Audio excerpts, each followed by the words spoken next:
سلام علیک یا نبی اللہ محبوب جو بنایا تو ایسا بنا دیا محبوب جو بنایا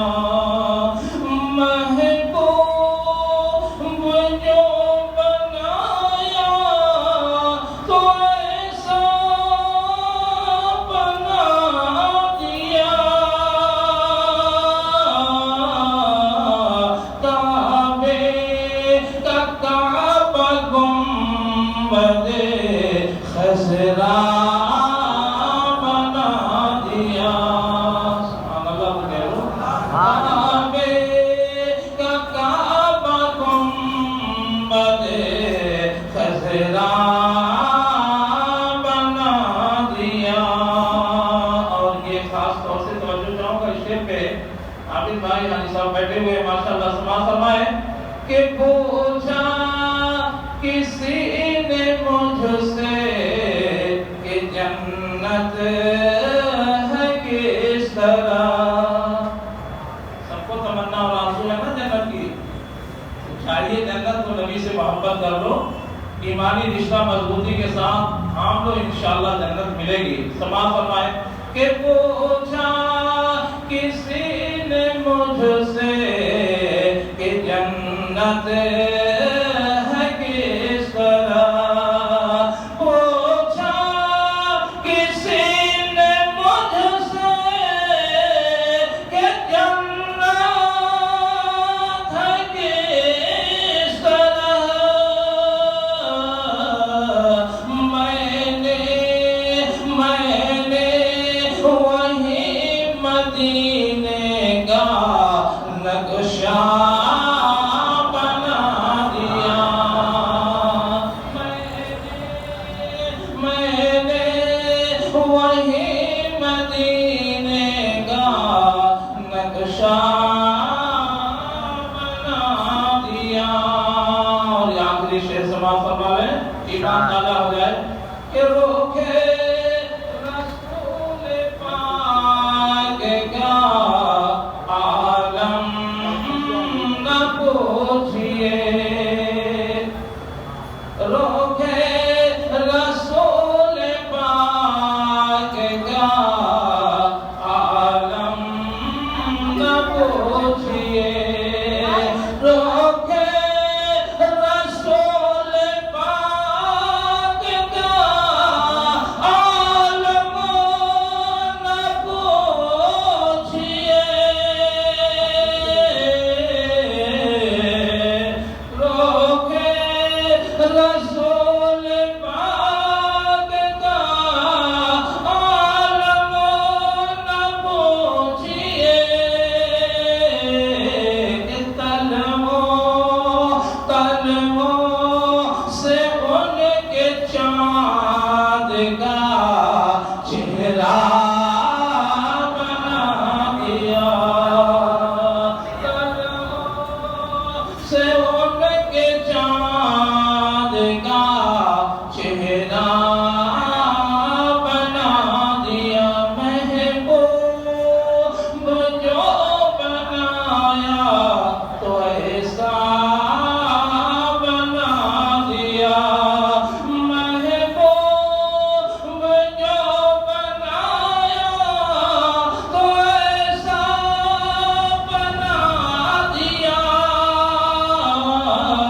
کعبے کا کعبہ گنبد خضرا بنا دیا. درود پاک اللہم صلی اللہ سیدنا مولانا محمد وعلی آل سیدنا مولانا محمد بارک وسلم. صلاۃ و سلام علیک یا رسول اللہ، صلاۃ و سلام علیک یا نبی اللہ. مائی مدحت محمدًا بمقالتی لیکن مدحت مقالتی بمحمدی. حضرات، جو لوگ حسد کرتے ہیں ان سے جن کو اللہ نے اپنے فضل سے عطا فرمایا، کس سے حسد کرتے ہیں؟ اللہ جب کسی بندے کو عزت و شہرت، بلندی اور دولت سے نوازتا ہے تو اس کے حاسدین بھی ہوتے ہیں۔ بس غور سے سنیں، یہ حدیث مبارکہ ہے اور اس سے بچنے کی بھرپور کوشش کریں۔ عطا کرنے والا کون؟ رب تعالیٰ۔ عزت دینے والا کون؟ اللہ رب العزت۔ دولت عطا کرنے والا کون؟ رب العالمین۔ وہ جسے چاہے اپنے فضل سے عطا فرما دے، عزت دے، شہرت دے، بلندی دے، ترقی دے، اقتدار دے۔ میرے دوستو، جب بندہ پاتا ہے تو حاسد اس سے حسد کرتا ہے۔ حاسد اسے کہتے ہیں کہ کسی کی ترقی کو دیکھ کر کے جلنے والے کو حاسد کہتے ہیں۔ جیسے مثال کے طور پر اگر میں زیادہ تشریح کروں تو وقت چاہیے، لیکن آگے بڑھتا جا رہا ہوں، آپ سمجھتے ہوئے چلیں کہ جب انسان عروج پاتا ہے تو اس کے حاسدین اس قدر پیدا ہوتے ہیں کہ اس کے اندر نقص، اس کے اندر طرح طرح کی عیب تلاش کرنا شروع کر دیتے ہیں۔ یہ آیا کہاں سے؟ یہ پیسہ آیا کہاں سے؟ یہ دولت کمایا کہاں سے؟ ارے نادان، ذرا غور سے سن، اللہ جسے چاہتا ہے اس کی عطا اور اس کی بخشش ہے، وہ جسے چاہے نواز دے۔ پتہ یہ چل رہا ہے کہ حاسد اللہ کی عطا سے بھی ناراضگی کا اظہار کرتا ہے، اللہ کی عطا کردہ چیز سے بھی وہ ناراضگی کا اظہار کرتا ہے۔ اور آقا کریم صلی اللہ علیہ وسلم نے ارشاد فرمایا کہ حسد گناہ، حسد اتنا بڑا گناہ، اتنا بڑا عذاب اور اتنی بڑی گناہ ہے کہ حسد جو ہے، حاسد حسد کی آگ میں جلتا ہے اور اپنی نیکیوں کو بھی جلا کر کے خاک و برباد کر دیتا ہے۔ میرے آقا سرور کائنات صلی اللہ علیہ وسلم نے ارشاد فرمایا کہ جس طرح سے لکڑی آگ کو کھا جاتی ہے، اسی طرح سے حسد نیکیوں کو کھا جاتا ہے۔ مسلمانوں، اگر کسی بھائی کو اللہ نے عطا کر دیا تو آپ اس کی عطا پہ اس کا شکر ادا کرو کہ میرے مولا تو نے اسے بلندی عطا فرما دی، میرے مولا تو نے اسے ترقی عطا فرما دی، تو نے عزت اور شہرت عطا فرما دی، نہ کہ اسے حسد کرو۔ اس کے آپ کے حسد سے یا حاسد کے حسد سے اس کا کچھ نقصان نہیں ہونے والا، کیونکہ عطا کرنے والا رب العالمین، وہ جسے چاہے بڑھا دے، اسے کون گھٹا سکتا ہے۔ لیکن یہ حسد ایسی بیماری ہے، یہ ایسا گناہ ہے جو سب سے پہلے حسد شیطان نے کیا تھا۔ کب کیا تھا؟ اگر تشریح کروں تو وقت چاہیے۔ جب اللہ نے اپنے دست قدرت سے حضرت آدم علیہ السلام کو پیدا فرمایا تو ابلیس نے حسد کیا، اور جانتے ہو حسد کی بنیاد پہ اس نے سجدہ کرنے سے انکار کر دیا، اور جب سجدہ کرنے سے انکار کیا تو لعنت کا توق گلے میں ڈال کر رب نے باہر نکال دیا۔ یہ پہلا گناہ ہے جو ابلیس نے کیا تھا۔ ہم کیوں حسد کریں؟ ہم کیوں اس سے جلن رکھیں؟ ہم کیوں اس سے بغض و عداوت رکھیں؟ لیکن یہ وبا، یہ بیماری، یہ معاشرے میں اس قدر بڑھتی چلی جا رہی ہے، اس قدر لوگ جو ہے اس طرح اس میں مہوا ہے۔ آج دیکھا جا رہا ہے کہ فلاں بھائی اگر پڑوس میں ترقی کر گیا تو اس کے پیچھے پڑ گئے، اس کے وہاں لڑکا نہیں تھا، لڑکا پیدا ہو گیا، حسد شروع ہو گیا۔ یہ سارے جو ہے گناہ ہیں، اور اس کی وعید آئی ہے۔ اللہ کے حبیب صلی اللہ علیہ وسلم نے ارشاد فرمایا جو حسد سے بچا وہ نیکوکار اور جنت کا حقدار ہے۔ آقا ارشاد فرماتے ہیں اگر تم اپنے بھائی کا برا چاہتے ہو تو اس کا کچھ برا نہ ہوگا، تمہارا برا ہوگا، اور اللہ تمہیں اس برائی میں مبتلا کر دے گا۔ تو ہم کیوں حسد کریں؟ اور ذرا دیکھو حضرت آدم علیہ السلام کے بیٹے حضرت حابیل اور قابیل تھے۔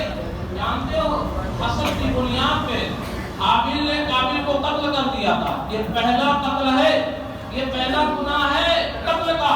اور جانتے ہو جو انسان کرتا ہے جب تک وہ گناہ ہوتا رہے گا اس کا عذاب اس کے نامہ اعمال میں لکھا جائے گا۔ جیسے آج لوگ اپنی جان کی آتم ہتیا خودکشی کرتے ہیں، سمجھ رہے ہیں نا میری بات کو؟ آتم ہتیا کرتے ہیں، خودکشی کرتے ہیں، تو جانتے ہو خودکشی کی سزا کیا ہے؟ یہ جان اللہ نے بڑی قیمت، بڑی انمول عطا فرمائی ہے بندے کو، اس جان کی حفاظت کے لیے حکم ہے، نہ کہ جان دینے کے لیے۔ اگر آپ نے اس انمول جان کو، اس قیمتی خزانے کو ضائع کر دیا اللہ تبارک و تعالیٰ صبح قیامت تک ابھی آخرت کا عذاب باقی ہی ہے. تمہیں جب تم نے جس طرح سے اپنی جان کو گنوایا ہے، جیسے آپ نے بجلی کے کھمبے کو پکڑ لیا، آپ گاڑی کے نیچے سو گئے، آپ ٹرین کے نیچے سو گئے، آپ نے اپنے اندر چاقو جو ہے اپنے اندر جھونک لیا، آپ نے اپنے جو ہے سر پہ گولی مار لی، جس طرح سے آپ نے اپنی جان کو کمایا ہے، روزانہ اسی وقت تمہیں وہ عذاب دیا جائے گا اور تمہیں کرنا ہوگا قیامت تک، اور آخرت کا عذاب باقی ہی ہے. میرے دوستو، تو حسد، میں عرض کر رہا تھا، حسد سے بچو. حسد بہت بڑا گناہ اور بہت بڑا عقاب ہے. میرے آقا جو حسد سے بچ گیا، میرے آقا کا فرمان ہے آگے بڑھو. صحابی رسول ہے، نبی کونین صلی اللہ علیہ وسلم کی بارگاہ میں حاضر ہیں، جن کا نام حضرت انس بن مالک رضی اللہ تعالیٰ عنہ ہے. صحابی رسول ہیں، میرے آقا کی بارگاہ میں حاضر ہیں. اللہ اکبر. جانے کائنات مصطفیٰ جان رحمت صلی اللہ علیہ وسلم ارشاد فرماتے ہیں، میرے صحابہ جنتی دیکھنا چاہتے ہو؟ جنتی شخص دیکھنا چاہتے ہو؟ صحابہ نے عرض کیا ہاں یا رسول اللہ. میرے آقا فرماتے ہیں ابھی پہاڑ کے پیچھے سے وہ شخص آئے گا، تم لوگ جنتی جوان کو دیکھ لینا، جنتی شخص کو دیکھ لینا. تھوڑی دیر کے بعد صحابہ نے دیکھا کہ ایک انصاری اللہ اکبر تشریف لائے، جن کے جو ہے داڑھی سے پانی کے جو ہے قطرے ٹپک رہے تھے، ہاتھ میں ان کی جوتیاں تھیں. میرے آقا علیہ الصلوۃ والسلام نے ارشاد فرمایا میرے صحابہ جنتی شخص کو دیکھ لو. صحابہ نے دیکھا. پھر دوسرے روز جانے کائنات صلی اللہ علیہ وسلم ارشاد فرماتے ہیں میرے صحابہ جنتی شخص کو دیکھنا چاہتے ہو؟ صحابہ نے عرض کیا ہاں یا رسول اللہ. پھر وہی انصاری تشریف لائے جن کے داڑھی سے پانی کے قطرے ٹپک رہے تھے، ہاتھوں میں ان کی جوتیاں ہیں. میرے آقا نے فرمایا ان جنتی شخص کو دیکھ لو. پھر تیسرے روز میرے آقا نے ارشاد فرمایا میرے صحابہ جنتی شخص کو دیکھنا چاہتے ہو؟ صحابہ نے عرض کیا ہاں یا رسول اللہ. کہاں ابھی وہ آنے والا شخص آئے گا. صحابہ نے دیکھا کہ وہی انصاری شخص جو ہے تشریف لائے جن کے جو ہے چہرے، جن کے جو ہے داڑھی مبارک سے پانی کے جو ہے قطرے ٹپک رہے تھے. میرے آقا نے فرمایا صحابہ جنتی شخص کو دیکھ لو. تمام صحابہ کے نام تشریف فرما ہے. اللہ اکبر. میرے آقا تشریف لے گئے. حضرت عبداللہ ابن عمر بن عاص رضی اللہ تعالی عنہ تشریف فرما ہے. اللہ اکبر. جب میرے آقا تشریف محفل سے تشریف لے گئے، کھڑے ہو جاتے ہیں، اور جب وہ انصاری صحابی جانے لگے، وہ جنتی شخص جانے لگے، ان کے ساتھ ساتھ وہ ہو لیتے ہیں. حدیث مبارکہ ہے جب وہ اپنے مکان پر پہنچے آپ ان کے پیچھے پیچھے چل رہے ہیں، یہ پتہ لگانے کے لیے کہ ان کا کون سا عمل ہے، ایک کون سی عبادت کرتے ہیں کہ دنیا ہی میں جن کی جنت کی بشارت میرے مصطفیٰ نے دی ہے. میرے آقا نے انہیں جنتی شخص کہا ہے. ان کا عمل کیسا ہے، ان کا کردار کیسا ہے، ان کا کیریکٹر کیسا ہے، ان کا معاملہ کیسا ہے، ان کی عبادت کیسی ہے. مسلمانوں کبھی آپ نے غور کیا؟ آپ تو ایسے ہیں کہ آپ کو فرصت ہی نہیں. بتایا گیا ہے کہ آپ دیندار کو دیکھو، نیکوکار کو دیکھو تو اس کی طرف حسد کرو. آج تو حسد اس طرف ہوتا ہے کہ ہم سے کون زیادہ کما رہا ہے، ہم سے کون زیادہ کما رہا ہے. آج حسد ادھر کیا جا رہا ہے، ہم سے زیادہ کون ترقی پہ ہے. آج حسد اس طرح ہم جو ہے حسد کیا جا رہا ہے. لیکن میں عرض کر رہا تھا ذرا غور فرمائے کہ وہ صحابی جب اپنے مکان پہ پہنچے، حضرت عبداللہ ابن عمر بن عاص رضی اللہ تعالیٰ عنہ مکان کے پاس کھڑے ہو گئے. کہا جو ہے جناب میں آپ کے وہاں مہمان بن کر کے آیا ہوں، 3 روز ٹھہرنا چاہتا ہوں، میں یہ دیکھنا چاہتا ہوں، میں آپ کے وہاں کچھ وقت گزارنا چاہتا ہوں. آپ جو ہے وہ انصاری صحابی فرماتے ہیں ٹھیک ہے آپ میرے مہمان ہیں، ٹھہر جائیے. اب وہ ٹھہر جاتے ہیں. اب اس کام میں ہے کہ یہ انصاری صحابی کون سی عبادت کرتے ہیں، کب اٹھتے ہیں، کون سا وظیفہ کرتے ہیں جنہیں جنت کی بشارت اور جنتی جو ہے شخص کہہ کر کے میرے مصطفیٰ نے بلایا ہے اور جو ہے بتایا ہے. آخر ان کا عمل کون سا ہے؟ اللہ اکبر. مسلسل 3 روز کا عرصہ گزر جاتا ہے. کیا دیکھ رہے ہیں کہ وہ انصاری صحابی رات کو جب سوتے ہیں اپنی کروٹ بدلتے ہیں، ہر کروٹ میں اللہ اللہ کا ذکر کرتے ہیں اور فجر کی نماز ادا کرتے ہیں. نماز ادا کرنے کے بعد جب 3 روز گزر گیا, جب حضرت عمرو بن عاص رضی اللہ تعالیٰ عنہ جانے لگے تو فرماتے ہیں کہ میں نے آپ کے اندر کچھ ایسا عمل تو دیکھا نہیں, میں نے آپ کے اندر کوئی ایسی جو ہے عبادت تو دیکھی نہیں. وہ صحابی فرماتے ہیں ہاں ٹھیک ہے آپ نے تو دیکھا نہیں, لیکن سنیے کیا آپ نے دیکھا نہیں کہ جو ہے آپ نے دیکھا نہیں کہ میں جو ہے مجھے اللہ نے اتنا سکون عطا فرمایا ہے, مجھے اللہ نے اتنی توفیق دی ہے کہ میں کسی سے حسد نہیں کرتا. حدیث مبارکہ ہے, فرماتے ہیں میں کسی سے حسد نہیں کرتا اور صرف یہی میرا عمل ہے کہ فجر کی نماز ادا کرتا ہوں, وقت میں نمازوں کی پابندی کرتا ہوں, یہی صرف میرا عمل ہے. اللہ اکبر. اس حدیث مصطفیٰ اور اس واقعے سے, اس روشن واقعے سے پتہ چلا کہ اگر جو شخص صرف خدا کی عبادت کرے اور کسی سے حسد نہ رکھے تو اسے جنتی ہونے کی بشارت مل جائے, وہ جنت کا حقدار ہو جائے. مسلمانوں ایک ایسا وبا پھیلا ہوا ہے, ایک ایسی بیماری پھیلی ہوئی ہے قوم کے اندر کہ ایک بھائی دوسرے بھائی سے حسد کرتا ہوا نظر آ رہا ہے. بغض و حسد کینہ اور اس قدر پھیل گئی ہے کہ اللہ اس سے ہم سب کو محفوظ رکھے. میرے آقا سرور کائنات صلی اللہ علیہ وسلم نے ارشاد فرمایا میری امت میں پچھلی امت کی بیماری پیدا ہوگی. میرے آقا صلی اللہ علیہ وسلم نے فرمایا. صحابہ نے پوچھا یا رسول اللہ وہ بیماری کیا ہے؟ جانے کائنات صلی اللہ علیہ وسلم نے فرمایا میرے صحابہ پچھلی امت کی بیماریاں میری امت میں داخل ہوں گی. جانتے ہو وہ کیا ہے؟ صحابہ نے پوچھا, عرض کیا یا رسول اللہ وہ کیا ہے, وہ بیماری کون سی ہے؟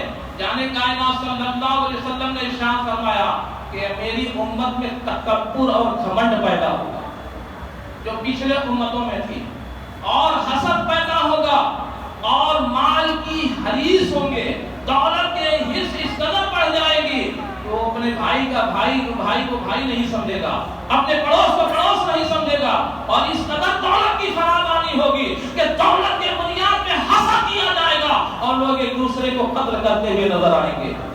آج یہ دور چل رہا ہے مسلمان, آج پیسے کے لیے روپے کے لیے لوگ ایک دوسرے کی جان مار دیتے ہیں حسد کی بنیاد پہ. یہ حسد ایسی بیماری ہے, ایسی وبا, ایسی جو ہے ایسا عذاب ہے کہ اللہ کے رسول صلی اللہ علیہ وسلم نے فرمایا کہ تم اپنے بھائی کا برا مت چاہو تو تمہارے برا چاہنے سے اس کا برا نہیں ہوگا بلکہ اس کا بھلا ہوگا اور اللہ تمہیں اس برائی میں مبتلا کر دے گا. میرے دوستو تو حسد سے بچو, غیبت سے بچو اور ایک دوسرے سے جلن خوری سے بچو. لیکن اس قدر یہ عام ہوتی جا رہی ہے, ایک جو ہے یہ عام ہوتی جا رہی ہے لوگوں کے اندر ایک دوسرے سے نفرت, بغض و حسد. آج تو ایسا ماحول چل رہا ہے کہ اگر محبت بھی ہے تو صرف مطلب کی محبت ہے, اگر محبت ہے تو اگر کوئی مطلب ہے تو تھوڑی دیر کے لیے محبت پیدا ہو گئی, باقی بعد میں پتہ چلا وہی معاملات ہیں. لہذا یہ قیامت کی نشانیاں ہیں. اللہ تعالی ہم سب کو حسد اور غیبت اور چغلخوری سے بچائے. اگر جو ہم نیکوکار بن کر کے دنیا سے جائیں گے تو ہمارے لیے ہماری دنیا بھی سنورے گی اور ہمارا آخرت بھی سنور جائے گا. لہذا یہاں پہ آئے ہیں تو ہم اپنے اعمال, یہ دارالعمل ہے, ہم اپنے اعمال کو سدھاریں, ہم آخرت کی تیاری کریں. آج دیکھو روزانہ آپ جنازے کو دیکھتے ہیں, اے میرے اسلامی بھائیوں, لوگ کاندھوں پہ اٹھا کر کے لاتے ہیں. وہ اپنے وقت کے ایک رئیس ہیں, اپنے وقت کے ایک مالدار ہیں, نرم و گزاز بستر پہ سوتے تھے, ایئر کنڈیشن کمروں میں رہتے تھے, لیکن آج عالم یہ ہے کہ اسی خواب کے تلے انہیں سونا پڑ رہا ہے.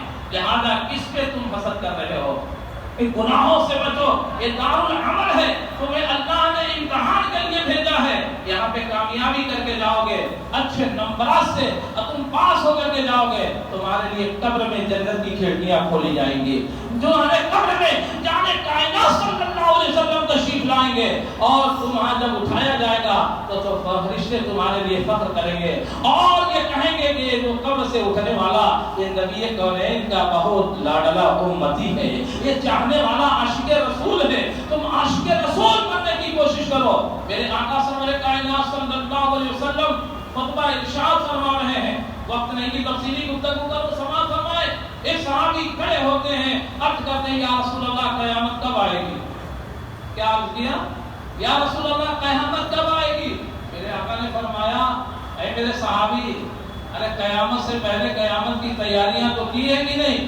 کہا یا رسول اللہ تیاری تو کچھ نہیں ہے، نہ نماز ہے، نہ میرے پاس اتنے روزے ہیں، نہ حج ہے، ہم تو اتنی تیاریاں نہیں کر سکے۔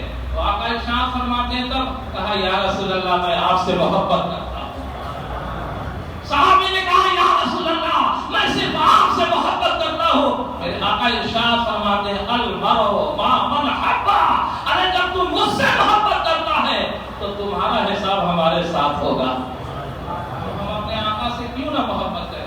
ہم نمازیوں سے کیوں نہ محبت کریں؟ ہم روزہ داروں سے کیوں نہ محبت کریں؟ ہم نیکوکاروں سے کیوں نہ محبت کریں؟ ہم اپنے بھائی سے حسد سے بچیں اور اس کی غیبت سے بچیں، اس کی برائی سے بچیں، بلکہ یہ دعا کریں کہ اللہ تو نے اسے نوازا ہے، مجھے بھی نواز دے، تمہیں نواز دے گا۔ اور تمہارے حسد سے، کینہ رکھنے سے، بغض سے تمہارا ہی نقصان ہوگا، تمہاری آخرت برباد ہوگی، تمہاری نیکیاں جو ہے حسد کھا جائے گا۔ لہذا اللہ تعالی ہم سب کو حسد سے بچائے، غیبت سے بچائے، برے فعل سے بچائے اور عمل خیر کی توفیق عطا فرمائے۔